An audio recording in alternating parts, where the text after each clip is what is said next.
Hello my dear children, welcome to my class. I am Kavishri and you are watching my YouTube channel Let's Explore. Today in this class we are going to understand about the first chapter in democratic politics. What is democracy and why democracy? So you might have thinking why we have to study democratic politics as a separate book this year, that is grade 9.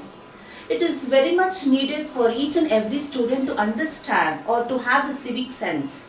So in order to become a valid citizen and to be a good citizen of a country, the knowledge of civics or democratic politics is very much needed. Shall we start the class today? Yes. So what is democracy and why democracy? We know the simple definition of democracy, that is ruled by the people.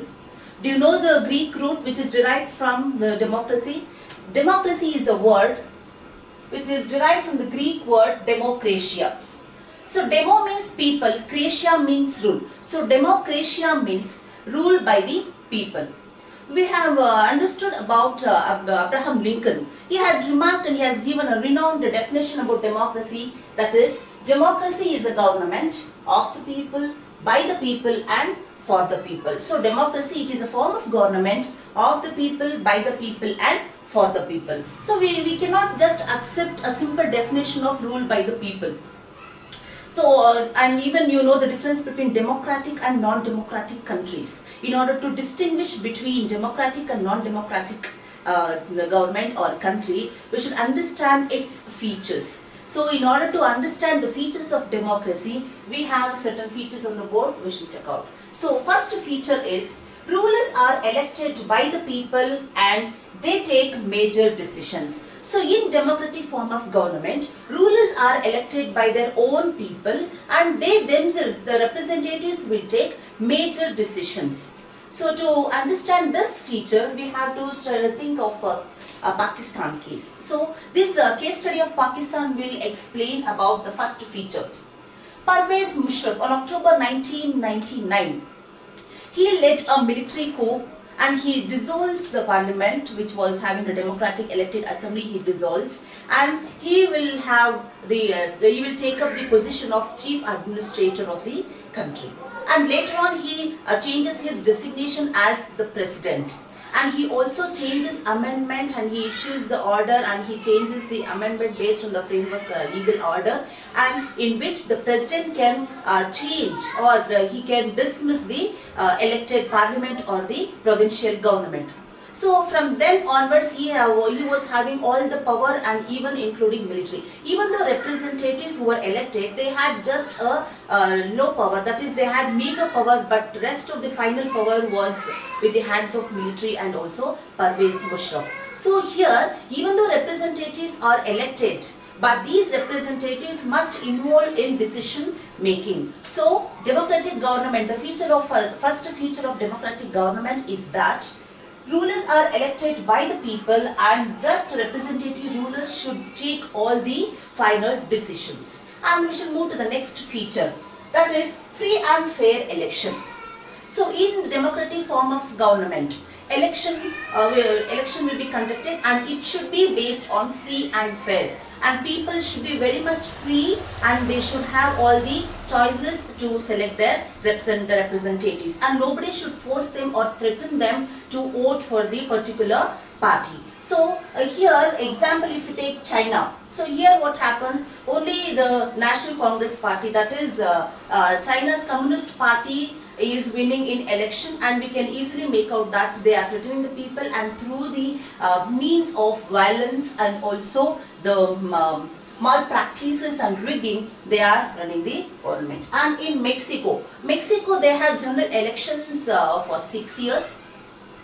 But PRI, that is the party, Institutional Revolutionary Party, is winning since the independence. So here even in Mexico we can understand why and how the only PRI party is winning and why they are running the government. What is the reason behind this? Even here also they are not having the principles or the features of free and fair elections. So they are following the malpractices and violences, and even the opposition party, whoever it is, they are threatening them with the muzzle and money power. And from these two examples we can understand that only in democratic form of government we can have the free and fair elections where the voices of people can be shaped. And a third feature is one person, one vote, one value.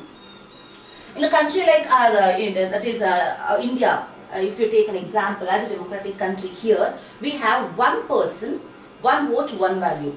As we all know, we have universal adult franchise. Those who have attained the age of 18 will get the right to vote, that is suffrage. And there is no discrimination without any distinction of male, female, gender or class or creed. Everybody has a right to vote. Everybody got the suffrage right.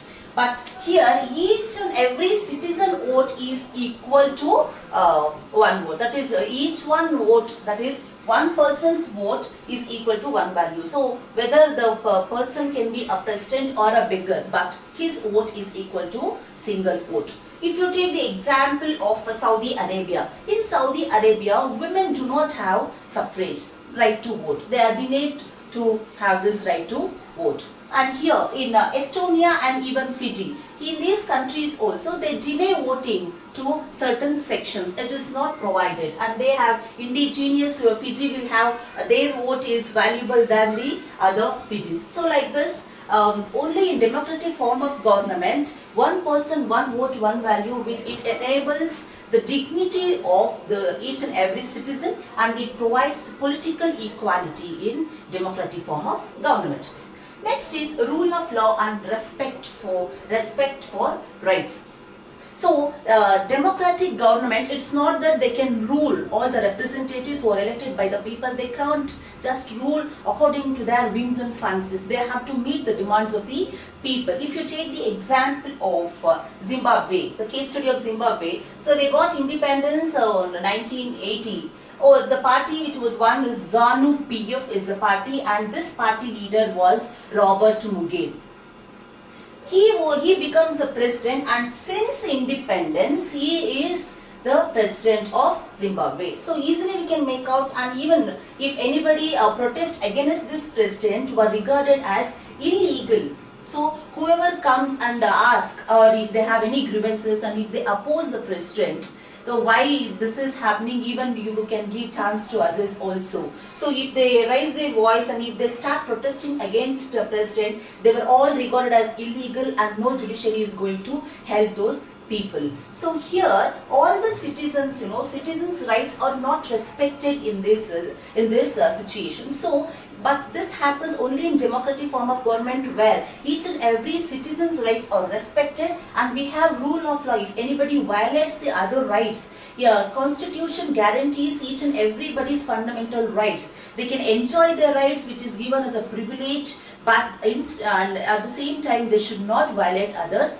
right, and also they have to perform their own duties, which is regarded as fundamental duties. So citizens' rights are not respected here. And so from these examples we can understand that, we can come to conclusion, country should respect the basic rights of each and every citizen, and freedom of expression, freedom to protest, and freedom to take political action must be provided in order to have the respect for each and every rights. And next feature is about the democratic government rule. This democratic government, it should rule based, or it should have the rules and regulations which is set, or which should be with the framework of the constitutional law.